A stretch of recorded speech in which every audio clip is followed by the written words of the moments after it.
The morning sun cast long shadows across the quiet suburban street as 72-year-old Samuel Washington stepped out of his modest blue sedan. His weathered hands gripped a small bouquet of white roses as he made his way toward the local community center, where his late wife had volunteered for over 20 years.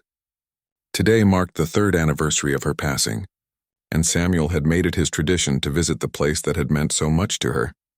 Samuel moved slowly but with dignity, his gray hair neatly combed and his simple brown suit pressed despite its age. The weight of grief still sat heavy on his shoulders, but these visits brought him peace. He remembered how Margaret used to light up when she talked about the children she tutored at the center, the families she helped with food drives, and the countless lives she touched with her gentle spirit. As he approached the entrance, Samuel noticed two police officers standing near their patrol car in the parking lot.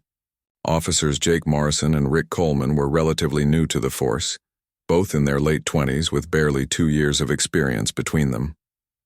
They had been called to the area for a reported break-in at a nearby office building, but their investigation had come up empty. Morrison, a tall man with close-cropped blonde hair, pointed toward Samuel. "Look at that guy," he said to his partner, "walking around here like he owns the place. What's he doing with those flowers? Seems suspicious." Coleman, shorter and stockier with dark hair, squinted at the elderly man. "Yeah, and did you see that old beat-up car he got out of? Doesn't belong in this neighborhood. Probably casing the joint or something." The two officers had developed a reputation among their colleagues for being quick to make assumptions and slow to think things through. Their supervisor had spoken to them multiple times about their aggressive approach to policing. But old habits died hard.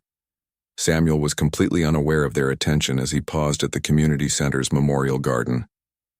This small area had been created to honor volunteers who had passed away, and Margaret's name was engraved on a small bronze plaque among dozens of others.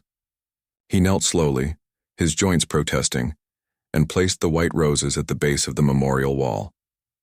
"Margaret, my love," he whispered softly, his voice catching slightly, "I hope you're proud of what this place has become. They just opened a new reading program last month. You would have loved working with those kids." The officers watched from across the parking lot, their suspicion growing with each passing moment. To them, an elderly black man in a predominantly white neighborhood could only mean trouble. They had no context for his presence, no understanding of his connection to this place, and no interest in finding out the truth. Morrison adjusted his utility belt and started walking toward Samuel. "Come on," he said to Coleman. "Let's see what this is all about." "Better safe than sorry." Coleman followed, his hand instinctively moving closer to his radio. Could be planning something. You never know these days. Samuel finished his quiet moment of remembrance and slowly rose to his feet, brushing dirt from his knees. He took a deep breath of the morning air, feeling the familiar mixture of sadness and gratitude that these visits always brought. He had no idea that his peaceful morning was about to take a dramatic turn. As he turned to head back toward his car, Samuel saw the two officers approaching him with purpose in their stride. Their expressions were stern, their body language aggressive. Something cold settled in the pit of his stomach as he recognized the look in their eyes. He had seen it too many times before in his 72 years of life. The community center bustled with quiet activity behind them. Inside, volunteers were setting up for the morning's programs, including a literacy class that Margaret had helped establish years before her death. Children's laughter could be heard from the playground, and the American flag hung proudly near the entrance, stirring gently in the morning breeze. Samuel straightened his shoulders and prepared himself for what was coming. He had learned long ago that dignity and respect were often not freely given, but that didn't mean he would surrender his own. His hands remained steady at his sides as the officers closed the distance between them, their boots clicking against the concrete sidewalk. The morning that had started with such peaceful intention was about to become something entirely different. Samuel's simple act of honoring his beloved wife's memory was about to collide with prejudice and assumption in ways that would surprise everyone involved. The quiet suburban street was about to witness an encounter that would challenge everything the two young officers thought they knew about justice, community, and the man standing before them. As Morrison and Coleman approached, Samuel stood his ground, his weathered face calm despite the storm he could feel brewing. He had faced worse in his lifetime, but that didn't make this moment any less painful or frustrating. The white roses lay peacefully at the memorial behind him, a stark contrast to the tension building in the morning air. "Excuse me, sir," Officer Morrison called out as he approached Samuel, his voice carrying an edge of authority mixed with suspicion. "We need to have a word with you." Samuel turned fully to face the officers, his hands visible and relaxed at his sides. Years of experience had taught him exactly how to handle situations like this. "Good morning, officers," he said calmly, his voice steady and respectful. "How can I help you?" Coleman stepped closer, his eyes scanning Samuel from head to toe. "What are you doing here?" "This is a private community center. Do you have business here?" "I'm visiting the memorial garden," Samuel replied simply, gesturing toward the roses he had just placed. "Paying my respects to my late wife." Morrison's expression remained skeptical. "Your wife? What's her connection to this place?" His tone suggested he didn't believe Samuel's explanation for a second. "She volunteered here for over 20 years, Samuel said, maintaining his composure despite the growing frustration he felt. "Margaret Washington. She helped with the literacy program, organized food drives, and worked with families in need." The two officers exchanged glances that clearly communicated their disbelief. Coleman pulled out his notepad, flipping it open with unnecessary drama. "We're going to need to see some identification, sir. There have been reports of suspicious activity in this area." Samuel reached slowly into his jacket pocket, making sure his movements were deliberate and visible. "Of course, officers." He pulled out his worn leather wallet and extracted his driver's license, handing it over with steady hands. Morrison examined the license with exaggerated thoroughness, holding it up to the light as if checking for forgeries. "Samuel Washington," he read aloud. "This address is across town. That's a long way to come just to put some flowers down." "Distance doesn't matter when you're honoring someone you love," Samuel replied quietly. "I come here every year on the anniversary of her passing." Coleman was busy writing in his notepad, taking down every detail he could observe. "What kind of car are you driving?" "That blue sedan over there." He pointed to Samuel's modest vehicle, parked legally in a visitor's spot. "Yes, that's mine," Samuel confirmed. "Is there a problem with where I parked?" "We'll determine if there's a problem," Morrison said sharply. "Pop the trunk. We need to take a look." Samuel felt his heart rate increase, but he kept his voice level. "Officers, I'm not sure why that's necessary. I'm just here to visit a memorial. I haven't done anything wrong." Coleman stepped closer, his hand moving to rest on his radio. "Sir, we're conducting an investigation and we need your cooperation. Are you refusing to comply with a lawful order?" The situation was escalating quickly, and Samuel could see curious faces beginning to appear at the community center windows. Staff members and volunteers were starting to notice the commotion outside. The last thing he wanted was to create a scene at the place that held such precious memories of Margaret. "I'm not refusing anything," Samuel said carefully. "I just want to understand what I'm suspected of doing." Morrison's patience was wearing thin. "Look, we don't have time for games. There was a break-in reported in this area, and we're checking out anyone who looks suspicious. You fit the description we were given." "What description?" Samuel asked, though he suspected he already knew the answer. "Older black male, acting nervous, unfamiliar to the area," Coleman read from his notes. Though Samuel noticed the officer hadn't written anything down when he first approached. Samuel felt the familiar sting of racial profiling, but he also recognized something else in the officer's behavior. They were young, inexperienced, and clearly operating on assumptions rather than training. Their aggression seemed to stem from ignorance and prejudice, rather than genuine concern for public safety. "Officers, I understand you have a job to do," Samuel said, his voice carrying decades of wisdom and patience. "But I assure you I have every right to be here. This community center has been part of my family's life for more than 2 decades. More faces appeared at the windows of the building. Some of the staff members looked concerned, while others seemed to be reaching for phones. Samuel noticed a few people stepping outside, watching the interaction with growing interest. Morrison was growing more frustrated by the minute. "Sir, you can either cooperate with our investigation or we can do this the hard way. Your choice." "What exactly are you investigating?" Samuel asked. "I've been here for less than 10 minutes and I've done nothing but place flowers at a memorial.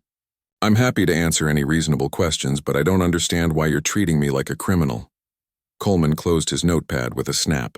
"Because suspicious is suspicious and you don't belong in this neighborhood. Now, are you going to open that trunk, or do we need to call for backup? The threat hung in the air like a dark cloud. Samuel realized that these young officers had already made up their minds about who he was and what he represented. They saw only an elderly black man in a predominantly white area and assumed the worst. They had no interest in hearing about Margaret, about his decades of connection to this place, or about the grief that brought him here every year. As more people gathered at the community center windows, Samuel made a decision. He would comply with their requests, not because he had to, but because he understood that sometimes the best way to expose injustice was to let it play out completely. He had a feeling these officers were about to learn something that would change their perspective forever. "All right, officers," Samuel said with quiet dignity. "I'll open the trunk for you." He walked slowly toward his sedan, fishing the keys from his pocket with deliberate movements. The officers followed closely behind, their hands hovering near their equipment as if expecting trouble from a 72-year-old man carrying flowers. Samuel inserted the key and lifted the trunk lid. Inside was exactly what one would expect from an elderly man's car: a spare tire, some basic tools, a first aid kit, and a cardboard box filled with what appeared to be old photographs and documents. Coleman immediately reached for the box, pulling it out without permission. "What's all this stuff?" he demanded, rifling through the contents. "Those are personal papers," Samuel said, his voice tight with controlled anger. "Photos and documents related to my wife's volunteer work here." Morrison leaned in to look as Coleman spread some of the items on the car's bumper. There were dozens of photographs showing a kind-faced woman working with children, organizing events, and standing proudly next to various community leaders. There were thank you letters, certificates of appreciation, and newspaper clippings documenting Margaret Washington's tireless service to the community. "This could be stolen," Coleman said. Though his voice carried less conviction than before, the photographs clearly showed the same woman in dozens of different settings over many years. "Those pictures span 20 years of my wife's life," Samuel said quietly. "That's her receiving the Volunteer of the Year award in 2018. That's her with the mayor at the ribbon cutting for the new playground. That's her teaching children to read in the literacy program she helped start." Officer Morrison picked up a framed certificate, reading it aloud despite himself. "Certificate of Outstanding Community Service. Presented to Margaret Washington in recognition of her 15 years of dedicated service to the Riverside Community Center." He paused, looking up at Samuel with the first hint of uncertainty. By now, a small crowd had gathered outside the community center. Several staff members had come out to see what was happening, and their faces showed a mixture of concern and growing recognition. An older woman with gray hair and a warm smile began walking toward them, her expression shifting from curiosity to shock as she got closer. "Samuel?" the woman called out. "Samuel Washington. What's going on here?" The officers turned to look at her, and Coleman quickly stepped between her and Samuel. "Ma'am, please step back. This is police business." But the woman, who introduced herself as Dorothy Martinez, the community center's director, was having none of it. "Officers, there must be some mistake. Samuel is family here. His wife, Margaret, was one of our most beloved volunteers." Morrison's confidence began to waver. "Ma'am, we're investigating suspicious activity in the area. This man was acting suspiciously near your building." Dorothy's eyes flashed with indignation. "Suspicious? He comes here every year on the anniversary of Margaret's death to leave flowers at our memorial garden. He's been doing it for 3 years now. Margaret Washington was a pillar of this community. More staff members and volunteers had joined them now, and Samuel could see recognition dawning on several faces. A younger man stepped forward, pulling out his smartphone. "Mrs. Martinez is right," the man said, scrolling through his phone. "Look, here's the article from the local newspaper when Margaret passed away." He held up his phone screen. "Local volunteer legend Margaret Washington dies at 68. She's right there in the photo with Samuel at the community center's anniversary celebration." Coleman was still clutching the box of photographs, but his aggressive stance was beginning to soften. The evidence was overwhelming, and the testimony from multiple community members was making it clear that they had made a serious error in judgment. Dorothy Martinez walked closer, her voice firm but not unkind. "Officers, Margaret Washington gave 23 years of her life to this community center. She started our literacy program that has helped over 500 children learn to read. She organized our food drive that feeds dozens of families every month. When she died, we had over 300 people at her memorial service right here in our main hall. A murmur went through the small crowd that had gathered. Several people were nodding in agreement, and Samuel could hear whispered conversations about Margaret's kindness and dedication. She was like a second mother to half the kids in this neighborhood, added another volunteer, a middle-aged woman with tears in her eyes. And Samuel supported her in everything she did. He drove her here when she couldn't drive herself anymore. He helped set up events. He's as much a part of this place as she was. Officer Morrison was beginning to realize the magnitude of their mistake. The man they had stopped and humiliated wasn't a suspicious stranger casing the building for a break-in. He was a grieving widower honoring his wife's memory at a place where she had spent decades serving others. Samuel remained quiet during this exchange, allowing the community members to speak for him. He could see the shame beginning to creep into the officers' faces as the reality of their actions became clear. But he also sensed there was more to this story that they still didn't understand. Coleman finally set the box back in Samuel's trunk, his earlier aggression replaced by uncertainty. We were just doing our job," he said weakly. There was a report of suspicious activity. "Where was this report?" Dorothy asked pointedly. "Because I'm here every day and I haven't seen any suspicious activity. Just an elderly man quietly honoring his wife's memory, as he has every year for the past 3 years.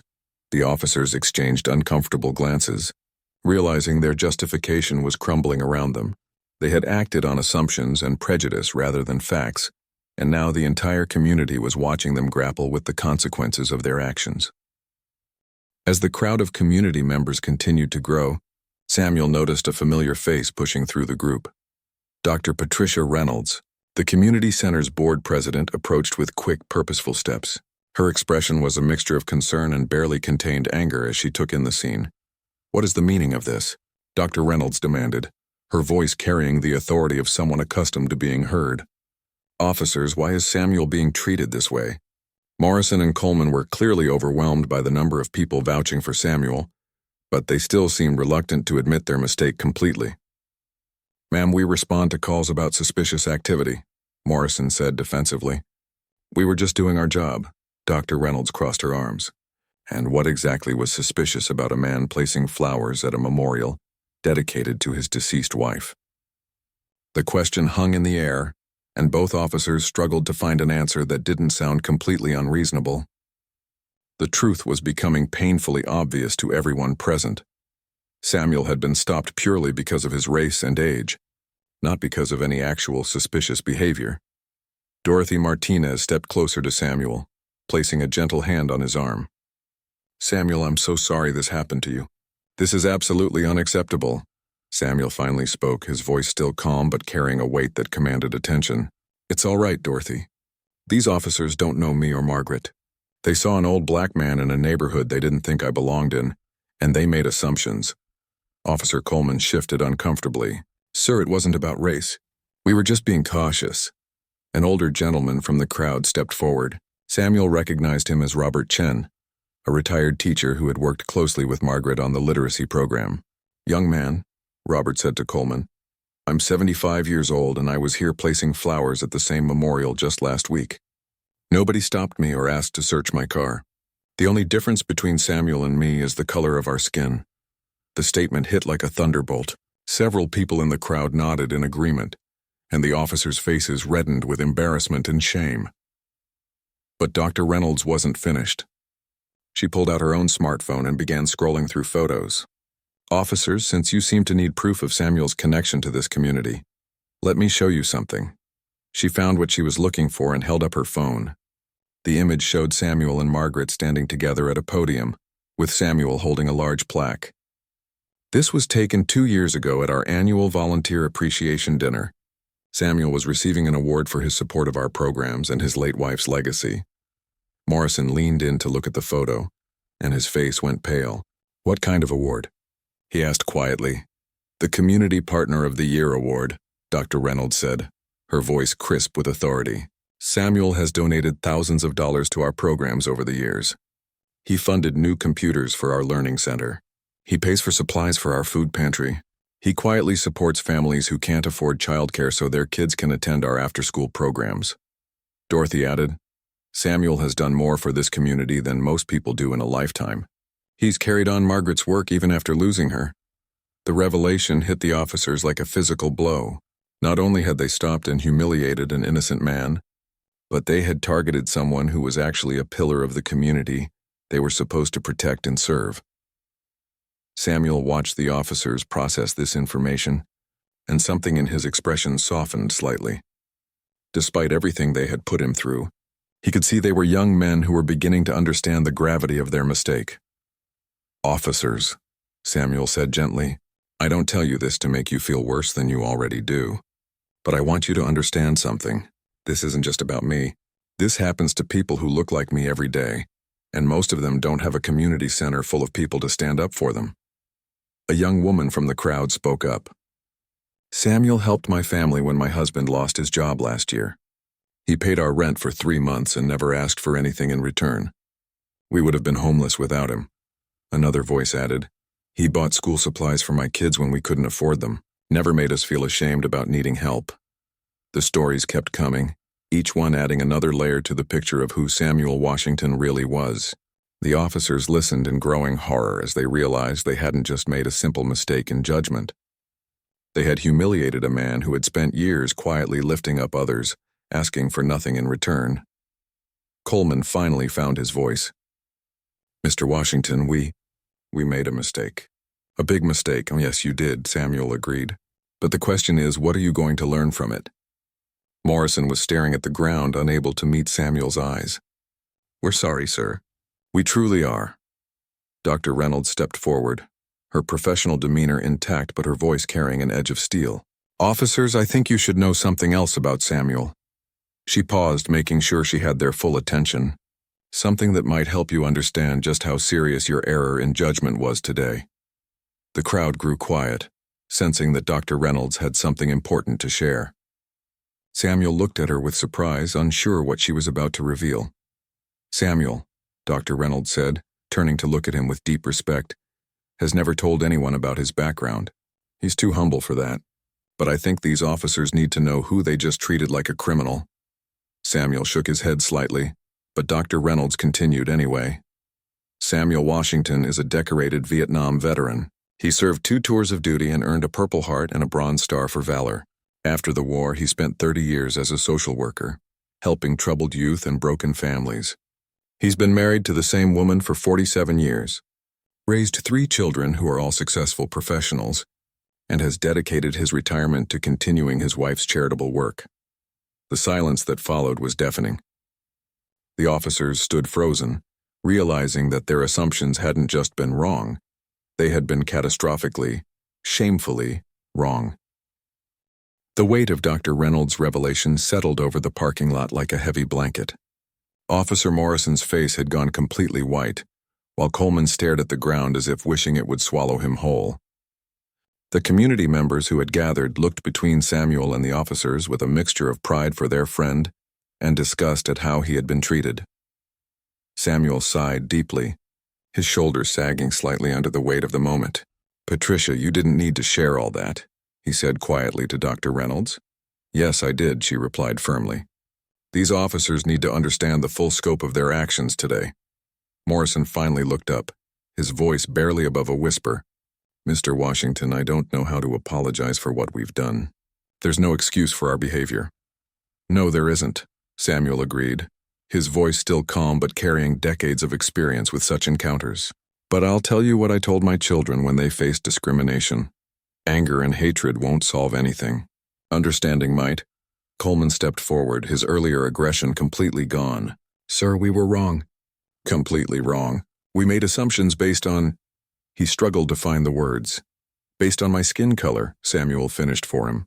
"Let's call it what it was, officer. You saw an elderly black man in a predominantly white neighborhood and assumed I didn't belong here. You assumed I was up to something criminal. You never considered that I might have a legitimate reason for being here, much less that I might be someone who has served this community for decades." The truth of his words hung in the air, impossible to deny. Several people in the crowd nodded in agreement, while others looked on with sadness at the all-too-familiar scenario they were witnessing. Dorothy Martinez stepped closer to the officers. Do you know what the real tragedy is here? Samuel could have told you who he was from the beginning. He could have mentioned his military service, his community work, his donations. But he shouldn't have to prove his worth to walk peacefully in any neighborhood in America. A veteran from the crowd, recognizable by his VFW cap, spoke up with emotion in his voice. This man served his country with honor, while people at home were treating him like a second-class citizen. He came back from Vietnam, and instead of becoming bitter, he spent his life helping others. And today, in 2025, he's still being treated like he doesn't belong. Samuel noticed tears in the eyes of several community members, and even Officer Morrison looked like he was struggling to maintain his composure. The full weight of their actions was finally sinking in. "Officers," Samuel said, drawing their attention back to him, "I want you to understand something. This isn't about me feeling sorry for myself or wanting you to feel guilty. This is about the fact that if I hadn't had this community to vouch for me, this situation could have ended very differently." He gestured toward the group of people surrounding them. "What if I had been just a stranger passing through? What if no one here knew me? Would you have treated me any better? Would you have been any less suspicious? The truth is, you stopped me because of what I look like, not because of anything I did wrong." Coleman's hands were shaking slightly. "Mr. Washington, how do we make this right? How do we fix what we've done?" Samuel was quiet for a moment, looking thoughtfully at both officers. Despite everything they had put him through, he could see that they were genuinely struggling with their mistakes. They were young, misguided, but perhaps not beyond redemption. "You can start by learning," Samuel said finally. "Learn about unconscious bias. Learn about the communities you serve. Learn that respect and dignity aren't privileges to be earned. They're rights that belong to every person you encounter." Dr. Reynolds pulled out her phone again. "Officers, I'm going to do something that Samuel is too gracious to do himself. I'm calling your supervisor. This incident needs to be documented, and there need to be consequences for what happened here today."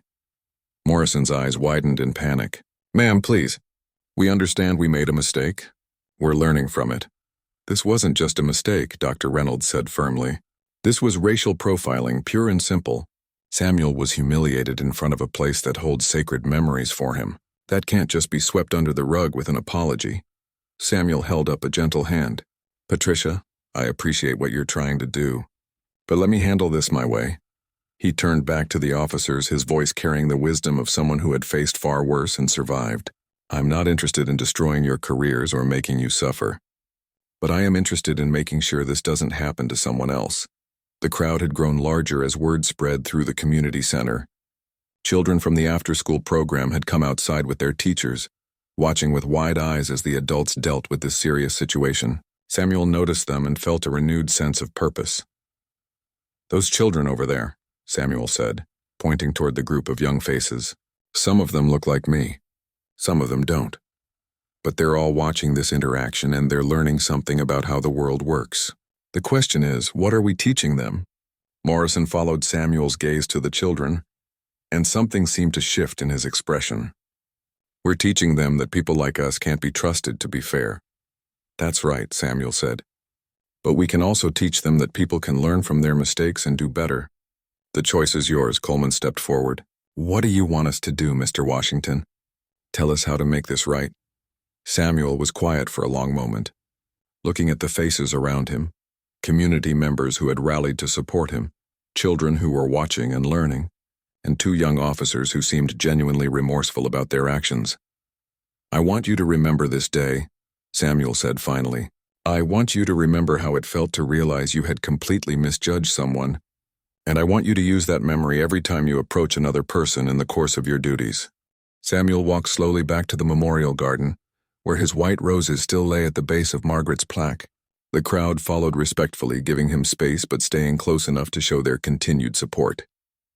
He knelt down again, adjusting the flowers with tender care. "Margaret would have handled this better than I did," he said softly, speaking to the memorial but loud enough for others to hear. "She had a way of turning every difficult situation into a teaching moment. She always believed that people could change if they were shown compassion along with truth." Dr. Reynolds approached and knelt beside him. "Samuel, Margaret would be proud of how you handled this. You showed more grace and dignity than these officers deserved." Samuel smiled sadly. She always said that how we respond to injustice says more about us than it does about the people who wrong us. I could have been angry, could have demanded they be punished. But what would that accomplish? Officer Morrison had been standing apart from the group, clearly struggling with his emotions. He approached slowly, his earlier arrogance completely gone. "Mr. Washington, may I ask you something?" Samuel stood up, brushing dirt from his knees. "Of course. How do you do it?" Morrison asked, his voice breaking slightly. "How do you stay so calm when people treat you unfairly? How do you find it in yourself to be kind to people like us?" The question caught Samuel off guard. He studied the young officer's face and saw genuine anguish there. "Officer Morrison, I've been dealing with situations like this for over 70 years. I learned early that anger and bitterness would destroy me long before they changed anyone else. I chose a different path." Coleman joined them, his own face etched with shame. "Mr. Washington, I keep thinking about my own grandfather. He was a good man, a veteran like you. If someone had treated him the way we treated you today, I would have been furious. I can't believe we became the kind of people we swore to protect others from." The crowd listened in respectful silence as the three men talked. Children from the after-school program sat on the community center steps, their teachers using this real-life moment as an impromptu lesson about fairness, respect, and forgiveness. Samuel looked at both officers thoughtfully. "You know, when Margaret was dying, she made me promise her something. She made me promise to keep looking for the good in people, even when they made it hard to find. She said that everyone deserves a chance to be better than their worst moment." Dorothy Martinez wiped away a tear. "That sounds exactly like something Margaret would say." "The question now," Samuel continued, addressing the officers directly, "is what you're going to do with this experience. Are you going to go back to your patrol car and forget this happened? Or are you going to let it change how you see the people you're sworn to serve?" Morrison straightened his shoulders, something resolving in his expression. "Mr. Washington, would you be willing to speak to our department, to help train other officers? Because if we can stop even one situation like this from happening again, maybe we can start to make amends." The suggestion surprised everyone, including Samuel. Dr. Reynolds raised an eyebrow. "That's quite a request, officer. After what you put him through, you're asking Samuel to do you a favor?" But Samuel held up a hand, considering the proposal. "Actually, Patricia, it's not a bad idea. Margaret always said the best way to fight ignorance was with education." Coleman stepped forward eagerly.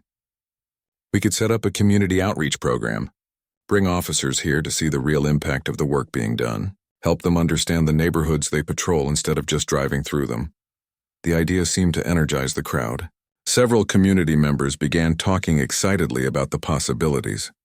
Robert Chen, the retired teacher, nodded enthusiastically.